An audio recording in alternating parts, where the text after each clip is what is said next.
Welcome back to free time travellers. ഇന്നത്തെ video എന്താണെന്ന് വെച്ചാൽ ഞാൻ നേരത്തെ വണ്ടിയുടെ എക്സ്റ്റീരിയർ പാർട്സിനെ കുറിച്ചൊരു വീഡിയോ ചെയ്തിട്ടുണ്ടായിരുന്നു. അപ്പം അന്ന് ഞാൻ പറഞ്ഞ നിങ്ങളുടെ അടുത്ത് ഞാൻ ടാക്കോമീറ്റർ, സ്പീഡോമീറ്റർ അല്ലെങ്കിൽ മീറ്റർ കൺസോൾ ഇങ്ങനെയുള്ള കാര്യങ്ങളൊക്കെ എന്താണെന്ന് പറഞ്ഞുകൊണ്ടൊരു വീഡിയോ തന്നെ ചെയ്യുമെന്ന്. അപ്പം ആ പാർട്ട് ഉദ്ദേശിച്ചുകൊണ്ടാണ് ഇന്നത്തെ വീഡിയോ എടുക്കുന്നത് തന്നെ. പിന്നെ ഞാൻ നേരത്തെ പറയുന്ന പോലെ തന്നെ ഞാൻ ഇപ്പോഴും വീണ്ടും നിങ്ങളോട് എല്ലാവരോടും പറയുകയാണ്, ഞാൻ പ്രധാനമായിട്ടും ബിഗിനേഴ്സിനെ ഉദ്ദേശിച്ചിട്ടാണ് ഈ വീഡിയോ ചെയ്യുന്നത്. അതുകൊണ്ട് എനിക്ക് തോന്നുന്നു ഈ വീഡിയോ കാണുന്ന കുറേ പേർക്ക് ഇത് അറിയാവുന്ന കാര്യങ്ങളായിരിക്കാം. ദയവ് ചെയ്ത് അങ്ങനെയുള്ളവർ അത് വിട്ടേക്കുക എന്ന് മാത്രമേ എനിക്ക് പറയാനുള്ളൂ. അല്ലാത്ത തുടക്കക്കാർക്ക് വേണ്ടി ഇതിനെക്കുറിച്ച് അറിയാൻ വേണ്ടിയിട്ട് അറിയാത്ത കുറച്ച് പേർക്ക് ഉപകാരമാകട്ടെ എന്ന് കരുതിയിട്ടുള്ള വീഡിയോ. അപ്പോൾ നമുക്ക് നേരെ വീഡിയോയിലോട്ട് കിടക്കാം. ഇത് നമ്മുടെ വണ്ടിയുടെ കീ പ്ലസ് റിമോട്ടാണ്. നിങ്ങൾക്ക് എല്ലാവർക്കും അറിയാമല്ലോ. ഇപ്പോൾ നോർമൽ രീതിയിലാണെങ്കിൽ ഇപ്പോൾ ഇതിപ്പോൾ വണ്ടി നമ്മൾ ലോക്കാക്കിയിട്ടിരിക്കുകയാണ്. ഇതിനെ നമുക്ക് ഇതിനകത്ത് ഓപ്പൺ ചെയ്യുന്ന രീതിയിലാണ് സാധാരണ നമ്മളെല്ലാവരും. സപ്പോസ് നമുക്ക് ഇത് വർക്കാവുന്നില്ല, എന്തെങ്കിലും ബാറ്ററി ഇഷ്യൂ അല്ലാത്തൊരു ഇഷ്യൂ കൊണ്ട് ഇത് വർക്കാവുന്നില്ല, അങ്ങനെ ഒരു സ്റ്റേജിൽ ഇതിപ്പോൾ ലോക്കായി കിടക്കുകയാണ്. ഇതിനെ നമുക്ക് എങ്ങനെ ഓപ്പൺ ചെയ്യുന്നതെന്ന് അറിയാമോ? ഓരോ റിമോട്ട് ഓരോ രീതിയിലായിരിക്കാം. ഇതിൻ്റെത് ഇങ്ങനെയാണ്. ഇവിടെ ഇങ്ങനെ ഒരു പ്രസ്സിങ് ഇതുണ്ട്. അത് പ്രസ് ചെയ്ത് നമുക്കിത് കീ ഇതിൻ്റെ ഊരിയെടുക്കാം. നമ്മൾ ഇതാണ് കാറിൻ്റെ കീ നമ്മളെടുത്ത് കീ എടുത്തതിന് ശേഷം ഇവിടെ ഇങ്ങനെ ഇത് കീ ഇടാൻ വേണ്ടിയിട്ടുള്ള ഒരു ലോക്ക് സിസ്റ്റം ഉണ്ട്, കീ ഹോള്. ആ കീ ഹോളിലോട്ട് നമ്മളിത് കീ ഇട്ടു ശേഷം ഇതിനകത്ത് ഈ ഡോർ ഹാൻഡിൽ തന്നെ ഒരു ബട്ടൺ, ചെറിയ ബ്ലാക്ക് ബട്ടൺ ഉണ്ട്. അത് പ്രസ് ചെയ്താൽ ഇത് ഓപ്പൺ ആവും. നമുക്ക് സുഖമായിട്ട് ഡോർ ഓപ്പൺ ചെയ്യാം. ഇതാണ് ഡോർ പാനലും അതിൻ്റെ അസോസിയേറ്റ് കൺസോൾസും. അപ്പോൾ ഇതിനകത്ത് തന്നെ ഡോർ പോക്കറ്റ്സ് വരുന്നുണ്ട്. ഇത് താഴെ ഒരു പോക്കറ്റ് ഉണ്ട്. ഇത് നമുക്ക് വെള്ളമൊക്കെ വെക്കാനുള്ള ഒരു പോക്കറ്റ്. ഇത് ഹാൻഡിൽ പോലെ യൂസ് ചെയ്യാവുന്ന വേറൊരു ചെറിയ പോക്കറ്റ്, മൊബൈൽ ബാക്കിയുള്ള സാധനങ്ങൾ കീ ഇതൊക്കെ യൂസ് ചെയ്യാൻ വേണ്ടിയിട്ടുള്ളത്. ഇത് ഡോർ ഹാൻഡിലാണ്. ഇതിൻ്റെ ഇൻറ്റീരിയർ ആയിട്ട് വരുന്ന ഡോർ ഹാൻഡിൽ, ടാപ്പ് ഹാൻഡിൽ എന്ന് ഇതിന് പേര് പറയും. പിന്നെ വന്നിട്ട് ഇത് കീസ്. ഇതൊക്കെ ഞാൻ നേരത്തെ ഒരു വീഡിയോയിൽ ഒരുവിധം ഈ കീസിനെ കുറിച്ചൊക്കെ പറഞ്ഞിട്ടുണ്ട്. വേണമെങ്കിൽ ഞാൻ ഇതിനകത്ത് ലിങ്ക് കൊടുത്തിരിക്കാം. അതിനെക്കുറിച്ച് ഞാൻ പറയുന്നത് ഇതാണ് ഫ്യൂൽ ടാങ്ക് ഓപ്പൺ ചെയ്യാനുള്ള നോബ്. പിന്നെ ഇത് നമ്മുടെ ബോണറ്റ് ഓപ്പൺ ചെയ്യാനുള്ള ഒരു നോബ്. ഇത് ഞാൻ നിങ്ങളെ നേരത്തെ കാണിച്ചിട്ടുണ്ട്. പിന്നെ ഈ വണ്ടിയുടെ ഡ്രൈവർ സീറ്റ് അഡ്ജസ്റ്റ്മെന്റിന്റെ നോബ്സ് ഇതാണ്. ഇത് ഇലക്ട്രിക്കലി അഡ്ജസ്റ്റബിൾ ആയതുകൊണ്ടാണ് ഇങ്ങനെ വരുന്നത്. ഇതിൽ തന്നെ ഇതിങ്ങനെ പ്രസ് ചെയ്താൽ ഇത് ബാക്കിലോട്ട് പോകും. അത് തന്നെ ഇത് ഇങ്ങോട്ടായാലും അത് ഫ്രണ്ടിലോട്ട്, ഇത് മുകളിലോട്ടായാൽ അപ്പാവും, താഴോട്ടായാൽ ഡൗൺ ആവും. പിന്നെ ഇത് നമ്മുടെ ബാക്ക് കുഷ്യൻ ഈ പൊസിഷനിലുള്ള ഇതിങ്ങനെ ഇങ്ങനെ ഇങ്ങനെ. വണ്ടിയുടെ ഈ ഫ്രണ്ട് ഭാഗമാണ് ഡാഷ്ബോർഡ് അഥവാ ഇൻസ്ട്രുമെന്റ് പാനൽ എന്നറിയപ്പെടുന്നത്. ഈ ഡാഷ്ബോർഡിനകത്ത് കുറേ ഭാഗങ്ങളുണ്ട്. അപ്പം അത് ഏതൊക്കെയാണെന്ന് നമുക്ക് നോക്കാം. ഇതിൻ്റെ എൻഫോർടൈൻമെന്റ് സിസ്റ്റമാണ്. പിന്നെ ഇങ്ങോട്ട് വന്നിട്ട് ഇത് സ്റ്റിയറിങ്, നിങ്ങൾ എല്ലാവരും കാണുന്നുണ്ടെന്ന് തോന്നുന്നു. സ്റ്റിയറിങ്ങിന്റെ ഫ്രണ്ടിലായിട്ടാണ് നമുക്ക് മീറ്റർ കൺസോൾ. ഈ കാണുന്നതാണ് RPM മീറ്റർ. നിങ്ങൾ കാണുന്നുണ്ടായിരുന്നു 1 2 3 4 5 6 എന്നുണ്ട്, ഇൻറ്റു 1000 എന്ന് അതിൽ എഴുതിയേക്കുന്നുണ്ട്. ഇതെന്ന് വെച്ചാൽ നമ്മുടെ RPM means revolution per minute എന്നാണ് പറയുന്നത്.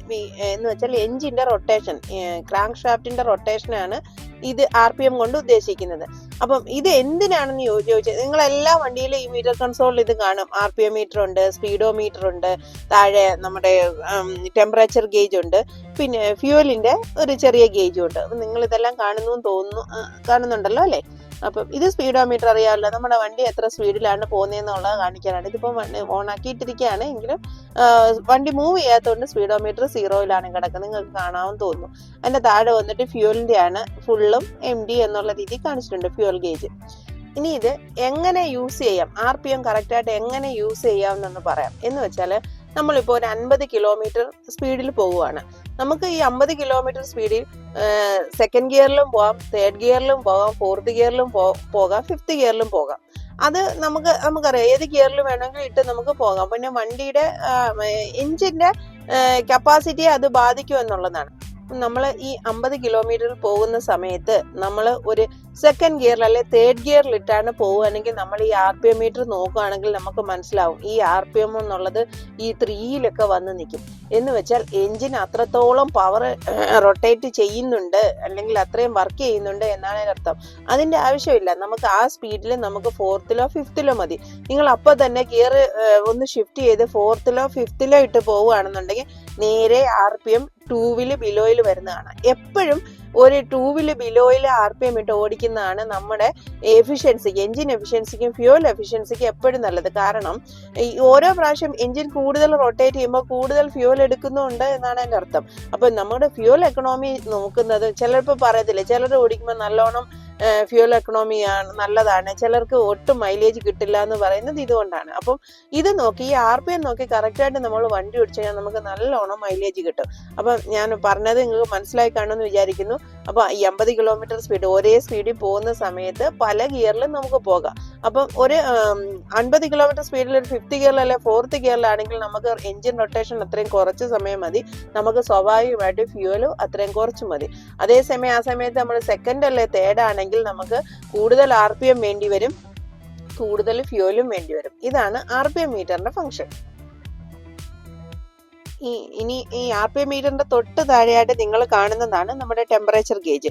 ഇതെന്ന് വെച്ചാൽ ഇത് നിങ്ങൾ കാണുന്നുണ്ടായിരിക്കും, ഒരു CH എന്നുള്ള രീതി കാണുന്നുണ്ട്. ഇതെന്ന് വെച്ചാൽ ഹോട്ട് അല്ലെ കോൾഡ് ഓർ നോർമൽ എന്നാണ് കാണിക്കുന്നത്. എഞ്ചിന്റെ കൂളന്റിന്റെ ഒരു ലെവലാണ് അത്. എഞ്ചിൻ കൂളന്റ് ഹോട്ടാണോ കോൾഡ് ആണോ നോർമൽ ആണോ എന്ന് കാണിക്കുന്നു. ഇപ്പൊ ഇത് എപ്പോഴും സത്യത്തിൽ മിഡിൽ ഭാഗത്ത് നോർമൽ രീതിയിൽ നിൽക്കണം. അതാണ് ഇതിന്റെ പ്രധാന ഉദ്ദേശം. ഇതിപ്പം ചിലപ്പം H കാണിക്കുകയാണ്. ഇപ്പൊ നമ്മൾ എഞ്ചിൻ കൂടുതൽ യൂസ് ചെയ്യുന്നു, എഞ്ചിൻ അത്രത്തോളം ഹോട്ടായി, സ്വാഭാവികമായിട്ട് അതിന്റെ ചുറ്റുമുള്ള കൂളന്റും ഹോട്ടായി വരുന്നു. ആ സമയത്ത് കൂളന്റ് ഒത്തിരി ഹോട്ടായി നിൽക്കുന്നു എന്ന് ഈ H വന്ന് കാണിക്കുക. അതിന്റെ അർത്ഥം ഒന്നുകിൽ ഇത് ഓവർ ഹീറ്റഡ് ആയി, അല്ലെങ്കിൽ ഇതിന്റെ കൂളന്റ് നമുക്ക് നഷ്ടപ്പെട്ടുകൊണ്ടിരിക്കുന്നത്. കാരണം പ്രോപ്പർ ആയിട്ട് കൂളന്റ് ഇതിലില്ല, അല്ലെങ്കിൽ എന്തെങ്കിലും ചെറിയ ലീക്കോ വേറെ എന്തെങ്കിലും കാര്യങ്ങൾ അതിലുണ്ട് എന്നാണ് അതിന്റെ അർത്ഥം. പിന്നെ അല്ലെങ്കിൽ തെർമോസ്റ്റാറ്റ് ഡാമേജ് ആയാലും ചിലപ്പോൾ ഇതുപോലെ ഹോട്ടിൽ വന്ന് കാണിക്കാം. അല്ലെങ്കിൽ വാട്ടർ പമ്പ് ഡാമേജോ അതിനെന്തെങ്കിലും ലീക്കേജ്, ഗ്യാസ്കറ്റ് ഫെയിലിയർ, അങ്ങനെ എന്തെങ്കിലും സംഭവിച്ചാൽ ഇതെപ്പോഴും H വന്ന് കിടക്കും. അപ്പോൾ അത് നിങ്ങൾ എപ്പോഴും ശ്രദ്ധിക്കണം. ഇതെപ്പോഴും നടുക്കായിട്ട് നോർമൽ കാണിക്കുന്നതാണ് എപ്പോഴും ബെറ്റർ. അല്ലെങ്കിൽ അത് എത്രയും പെട്ടെന്ന് നിങ്ങളൊരു മെക്കാനിക്കിനെ കാണിക്കണം. ഈ ഡാഷ്ബോർഡും ഡോർ പാനൽസും അസോസിയേറ്റ് കൺസോൾസും ഒക്കെ നിർമ്മിച്ചിരിക്കുന്നത് പ്ലാസ്റ്റിക്കുകളും പോളിമേഴ്സും ഒക്കെ കൊണ്ടാണ്. നല്ല ഹൈ ക്വാളിറ്റി പോളിമേഴ്സ് അല്ലെ പ്ലാസ്റ്റിക് ആണ് ഇതിനെല്ലാം യൂസ് ചെയ്തിരിക്കുന്നത്. പിന്നെ ഈ കാറിന്റെ ഈ മുകൾ ഭാഗം, ഈ ഭാഗത്തിനെ പറയുന്ന പേരാണ് ഹെഡ്ലൈനർ എന്ന് പറയുന്നത്. ഇതെന്ന് വെച്ചാല് ഈ നമ്മുടെ കാറിന്റെ റൂഫിനെ കവർ ചെയ്യാൻ ഉപയോഗിക്കുന്ന. അപ്പം ഈ ഭാഗത്തെ മൊത്തം കൂടെ പറയുന്ന പേരാണ് ഹെഡ്ലൈനർ. ഹെഡ്ലൈനറിന്റെ ഈ ഭാഗത്താണ് സൺറൂഫ്. നിങ്ങൾ കണ്ടല്ലോ, ഈ സൺറൂഫ് എങ്ങനെ ഇതിനകത്ത് ഈ കാർ ഓരോ രീതിയിലും മെജോറിറ്റി ഇങ്ങനെ തന്നെയാണ്. ഇത് ഓപ്പൺ ചെയ്യുന്നത് എങ്ങനെയാന്ന് വെച്ചാൽ ഇവിടെ ഒരു ബട്ടൺ ഉണ്ട്. ആ ബട്ടൺ ഇങ്ങനെ പ്രസ് ചെയ്താൽ ഇത് ഓപ്പൺ ആവും. ഇത് ക്ലോസ് ചെയ്യാൻ ഇങ്ങനെ അത് ഓട്ടോമാറ്റിക്കായിട്ട് തിരിച്ച് ക്ലോസ് ആയിക്കോളും. ഇത് തന്നെ ഇതിപ്പോ ചെറിയ സൺറൂഫാണ്. ഇത് തന്നെ ബാക്കിലെ സീറ്റിലൂടെ ഇരുന്ന് നമുക്ക് കാണത്തക്ക രീതിയിൽ വരും. അതിനെ പനോരമിക് സൺറൂഫ് ഒക്കെ എന്നാണ് അറിയപ്പെടുന്നത്. നല്ല നീളത്തിലും വീതിയിലുള്ള. എനിക്ക് തോന്നുന്നു ഇപ്പൊ ഇറങ്ങുന്ന വണ്ടികൾ, ഇപ്പൊ ക്രെറ്റ ആയാലും സെൽട്ടോസ് ആയാലും ഒരുവിധപ്പെട്ട എല്ലാ വണ്ടികൾക്കും പനോരമിക് സൺറൂഫ് ആണ് വരുന്നത്. അടുത്ത് ഈ സാധനമാണ് സൺവൈസർ എന്ന് പറഞ്ഞ സൺവൈസർ. ഇതിന്റെ ഉപയോഗം എന്ന് വെച്ചാൽ ഇപ്പൊ നമ്മൾ യാത്ര പോകുന്ന സമയത്ത് നമുക്ക് സൺലൈറ്റ് ഡയറക്റ്റ് ആയിട്ട് നമ്മുടെ കണ്ണിലോട്ട് അടിച്ചു കഴിഞ്ഞാൽ നമുക്ക് ഡ്രൈവ് ചെയ്യാൻ ബുദ്ധിമുട്ടാണ്. അപ്പൊ ഇതിങ്ങനെ വെച്ച് നമുക്ക് അതിനെ പ്രൊട്ടക്ട് ചെയ്യാം. സണ്ണിനെ എന്നുള്ള ലൈറ്റ്സിനെ പ്രൊട്ടക്ട് ചെയ്തിട്ട് നമുക്ക് യൂസ് ചെയ്യാം. ഇതിന് വേറൊരു ഉപയോഗം കൊണ്ടുണ്ട്. ഇപ്പൊ ഈ ഫ്രണ്ട് വശം മാത്രമല്ല, ചില സമയത്ത് നമ്മളിപ്പോ വണ്ടി തിരിഞ്ഞ് വേറെ ഡയറക്ഷനാണ് പോകുന്നതെങ്കിൽ നമുക്ക് സൺലൈറ്റ് നമ്മുടെ റൈറ്റ് സൈഡിലാണ് അടിക്കുന്നത്. അപ്പൊ അതേ ഈ സമയത്ത് ഈ ക്ലിപ്പ് ഇങ്ങനെ റിലീസ് ചെയ്ത് ഇതിനെ ഇങ്ങനെ കൊണ്ടുവന്ന് ഈ സൈഡിലോട്ട് വെച്ച് കഴിഞ്ഞാൽ നമുക്ക് ഈ സൈഡിലത്തെ സൺലൈനെ ബ്ലോക്ക് ചെയ്യാൻ പറ്റും. അപ്പൊ ഇതിന്റെ പേരാണ് സൺവൈസർ എന്ന് പറയുന്നത്. തിരിച്ച് നമുക്ക് ക്ലിപ്പ് ഇങ്ങനെ നോക്കാം. ഇത് ഈ രണ്ട് സൈഡിലും ഉണ്ട് സൺവൈസർ. അതിനകത്ത് ഒരു ചെറിയ മിററും ഉണ്ട്. നമ്മളെ ഒരുങ്ങുന്ന അർത്ഥം വെച്ചിട്ട് ഇടയ്ക്കിടയ്ക്ക് നമുക്ക് ഫ്രഷ് ആവാൻ വേണ്ടിയിട്ട് അതിനകത്തൊരു മിററും അവർ തന്നിട്ടുണ്ട്. പിന്നെ ഇതൊരു ചെറിയൊരു സ്റ്റോറേജ് ആണ്. നമ്മുടെ ഗ്ലാസ് കൂളിംഗ് ഗ്ലാസ്സിലൊക്കെ വെക്കാൻ പറ്റുള്ള ചെറിയൊരു സ്റ്റോറേജ് സിസ്റ്റം. പിന്നെ ഇത് ലൈറ്റ്സ് ആണ്, പ്രസ് ചെയ്ത ലൈറ്റ്. നമ്മുടെ ഈ ഡ്രൈവർ സീറ്റിന്റെയും കോ ഡ്രൈവർ സീറ്റിന്റെയും ഇടയിലുള്ള ഈ ഭാഗമാണ് സെൻട്രൽ കൺസോൾ എന്നറിയപ്പെടുന്നത്. ഇതെന്ന് വെച്ചാൽ നമ്മുടെ ഗിയർ ഷിഫ്റ്റിന്റെ ഒരു ഹൗസിംഗ് ആണ് ഈ ഭാഗം. ഇതിന് ഇവിടെ തന്നെ വേണ്ടത് നമുക്ക് ഇവിടെ ആംബ്രസ്റ്റ് ഉണ്ട്. ഇതൊരു ചെറിയ സ്റ്റോറേജ് സ്പേസുമാണിത്. നമുക്ക് സ്റ്റോറേജ് സ്പേസ് കവർ ചെയ്ത് നമുക്ക് ആംറസ്റ്റ് ആയിട്ട് യൂസ് ചെയ്യാം. ഇവിടെ ഈ ഭാഗത്തായിട്ട് കപ്പ് ഹോൾഡേഴ്സ് വരുന്നുണ്ട്, ഹാൻഡ് ബ്രേക്ക്, ബാക്കി ലിവേഴ്സ്, ഇതിനെക്കുറിച്ചൊക്കെ ഞാൻ നേരത്തെയുള്ള വീഡിയോയിൽ ഏകദേശം പറഞ്ഞിട്ടുണ്ട്, റിപ്പീറ്റ് ചെയ്യുന്നില്ല. കാരണം അത് വളരെ ഇമ്പോർട്ടൻ്റ് ആയിട്ട് നമ്മൾ അറിഞ്ഞിരിക്കേണ്ട ഒരു കേസുകളാണ്. ഇത് എന്തൊക്കെയാണ്, ഈ കീസ് എന്തൊക്കെയാണെന്ന് അറിഞ്ഞിരിക്കേണ്ടത്. അത് ഞാൻ അതിനകത്ത് വ്യക്തമായി പറഞ്ഞിട്ടുണ്ട്. അതിനകത്ത് പറയാത്ത ഏതെങ്കിലും ഉണ്ടെങ്കിൽ ഇതിൽ പറയാൻ ഞാൻ ശ്രമിക്കാം. പിന്നെ ഈ ഭാഗത്ത് വരുന്ന ഇവിടെ ഒരു സ്റ്റോറേജ് സ്പേസ് ഉണ്ട്. ഇതിനാണ് നമ്മൾ ഗ്ലോവ് കമ്പാർട്ട്മെന്റ് എന്ന് പറയുന്നുണ്ട്. ഇതിനകത്ത് നമ്മൾ വണ്ടിയുടെ ഡോക്യുമെന്റ്സ് കാര്യങ്ങളൊക്കെ അതിനകത്താണ് വെക്കുന്നത്. പിന്നെ ഇത് സീറ്റ്. ഈ സീറ്റിന്റെ ഈ മുകൾ ഭാഗത്തിന് പറയുന്ന പേരാണ് ഹെഡ് റെസ്റ്റ്. അപ്പൊ ഇതിനെ നമുക്ക് മുകളിലോട്ടും താഴോട്ടും റിലീസ് ചെയ്യിക്കാം. ഇത് ഇവിടെ ഒരു ലോക്ക് ഉണ്ട്. ഇതിന്റെ ഈ ലോക്ക് ഇങ്ങനെ നല്ലോണം അമർത്തി പ്രസ് ചെയ്ത് താഴോട്ടാക്കിയാൽ താഴോട്ട് പോകും.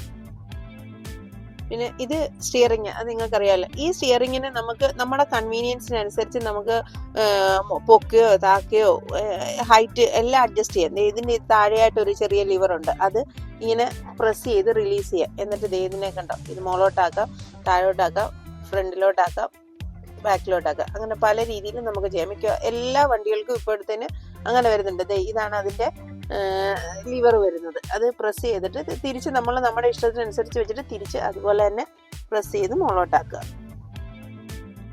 പിന്നെ ഒരു വണ്ടിക്കകത്തുള്ള എ സി സിസ്റ്റം, അത് ഞാൻ മറ്റേ വീഡിയോയിൽ പറഞ്ഞിട്ടുണ്ടായിരുന്നു. എൻ്റെ നോബുകളെ കുറിച്ചൊക്കെ ഞാൻ അതിൽ വ്യക്തമായി പറഞ്ഞതാണ്.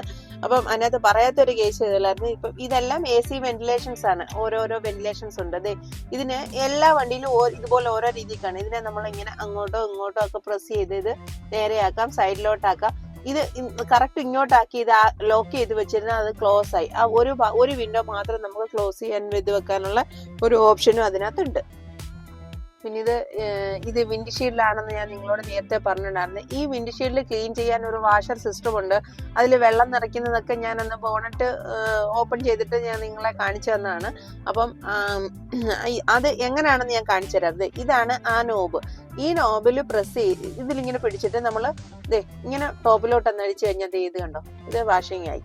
അപ്പൊ അതിനകത്ത് തന്നെ ലിക്വിഡ് നിറയ്ക്കുന്ന കേസൊക്കെയാണ് നിങ്ങളോട് പറഞ്ഞിട്ടുണ്ടായിരുന്നത്. അപ്പൊ ആ ലിക്വിഡ് ഇതിൽ വന്നിട്ട് ഈ വിൻഷീൽഡിൽ വീഴും. അത് ഇങ്ങനെ വൃത്തിയാക്കാൻ പറ്റും, പൈപ്പർ വെച്ച് വൃത്തിയാക്കാൻ പറ്റും. അതിങ്ങനെയാണ് യൂസ് ചെയ്യുന്നത്.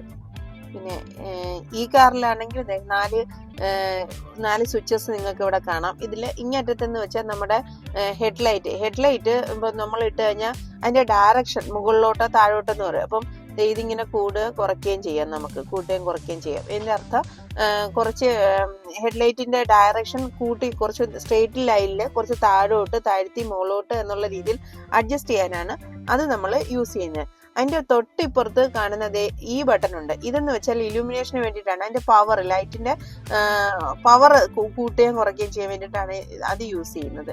അതിന്റെ തൊട്ടിപ്പുറത്തായിട്ടുള്ളതാണ് ഹെഡ് അപ്പ് ഡിസ്പ്ലേ എന്ന് പറയുന്നത്. അത് പ്രസ് ചെയ്ത് കഴിഞ്ഞാൽ നമുക്ക് ഇവിടെ ഇങ്ങനെ ഹെഡ് അപ്പ് ഡിസ്പ്ലേ വരും. എന്ന് വെച്ചാൽ നമുക്കിപ്പോൾ സ്പീഡോമീറ്റർ, ബാക്കി മാപ്പ്, ഇങ്ങനെയുള്ള കാര്യങ്ങളൊക്കെ നമുക്ക് താഴോട്ട് ഡാഷ്ബോർഡിൽ നോക്കാതെ നമ്മൾ ഡ്രൈവ് ചെയ്യുന്ന സമയത്ത് നമുക്ക് അതിപ്പോൾ തന്നെ കണ്ടോ, ഇത് സ്പീഡ് 0 എന്നുള്ളത് നിങ്ങൾക്ക് അതിൽ എഴുതി കാണിക്കുന്നത് നിങ്ങൾക്ക് കാണാൻ പറ്റുമെന്ന് ഞാൻ വിചാരിക്കുന്നു. അതിങ്ങനെ കാണാം. അതാണ് ഹെഡ് അപ്പ് ഡിസ്പ്ലേ എന്ന് പറഞ്ഞത്. ഇതാണ് നമ്മൾ ഓഫ് ചെയ്യാം. പിന്നെ ഇപ്പുറത്ത് ട്രാക്ഷൻ, അങ്ങനെ 4 ബട്ടണാണ് ഉള്ളത്. പിന്നെ ഇപ്പുറത്ത് തന്നെ പവർ ബട്ടൺ. നമുക്കിപ്പോൾ ബാക്ക് സീറ്റിൽ ഇപ്പോൾ ഒരു സൈക്കിൾ വെക്കാനോ വേറെ എന്തെങ്കിലും സാധനങ്ങൾ എക്സ്ട്രാ ഇതിൽ കയറ്റണം, ഇപ്പോൾ ഡിക്കി സ്പേസ് കൂടാതെ തന്നെ വേണമെന്നുണ്ടെങ്കിൽ നമുക്കിതിന് സീറ്റ് ഫോൾഡ് ചെയ്താം. ഈ സീറ്റ് ഫോൾഡ് ചെയ്യാനുള്ള ഇവിടെ ഒരു നോബ് ഉണ്ട്. തന്നെ നിങ്ങൾ കാണുന്നത് ഈ നോബ് ഇങ്ങനെ മുകളിലോട്ട് ഇത് കണ്ടോ, ഈ മുകളിലോട്ട് ഇതിങ്ങനെ പ്രസ് ചെയ്താൽ ഇതിങ്ങനെ നമുക്ക് മടക്കാം. ഈ 2 സീറ്റും അങ്ങനെ മടക്കിയാൽ നമുക്ക് അത്യാവശ്യം നല്ല സ്പേഷ്യസ് ആയിട്ട് സ്ഥലം കിട്ടും. അപ്പം ഇപ്പൊ വീഡിയോ എടുത്തെടുത്ത് വന്നപ്പോഴത്തേക്ക് ശരിക്കും ഇരുട്ടായി പോയി. അതുകൊണ്ട് തന്നെ ഇതിന്റെ സ്വിച്ചസ്, കുറെ ലൈറ്റ്സ്, വാർണിംഗ് ലൈറ്റ്സ്, ഇങ്ങനെയുള്ള കാര്യങ്ങളൊന്നും ഞാൻ പറഞ്ഞിട്ടില്ല. അതെന്തായാലും തീർച്ചയായിട്ടും ബാക്കി എല്ലാം കൂടെ ചേർത്തിട്ട് ഒരു വീഡിയോ ഒക്കെ അല്ലേ തന്നെ ഒത്തിരി ലോങ് ആയി പോകും അത്. അപ്പോൾ അത് നമുക്ക് നെക്സ്റ്റ് എന്തായാലും ചെയ്യാം. ഞാൻ പറഞ്ഞില്ല, എക്സ്റ്റീരിയർ ഞാൻ നേരത്തെ ചെയ്തിട്ടുണ്ട്. ഇന്റീരിയറിന്റെ കുറച്ച് ഭാഗങ്ങളും ഇപ്പോൾ പറഞ്ഞിട്ടുണ്ട്. എക്സ്റ്റീരിയർ നമ്മളിപ്പോൾ എയറോഡൈനാമിക്സിനും സേഫ്റ്റിക്കും ഒരു സ്റ്റൈലിഷിന് വേണ്ടിയാണെങ്കിൽ, ഇന്റീരിയർ ശരിക്കും പറഞ്ഞാൽ കംഫർട്ടും സേഫ്റ്റി ഒരു ഭാഗമാണ്. എയർ ബാഗ്, അതൊന്നും ഞാൻ പറഞ്ഞില്ല നിങ്ങളോട്. എയർ ബാഗ് എന്നുള്ള കാര്യമാണ്. സേഫ്റ്റി, കംഫർട്ട്, നമ്മുടെ കൺവീനിയൻസ്, ഇതിന് വേണ്ടിയിട്ടാണ് ഇന്റീരിയർ യൂസ് ചെയ്യുന്നത്. അപ്പം ഇനി ബാക്കിയുള്ള എല്ലാം കൂടെ ചേർത്തിട്ടുള്ള ഒരു വീഡിയോയുമായിട്ട് നമുക്ക് പിന്നീട് വീണ്ടും കാണാം. Okay, by.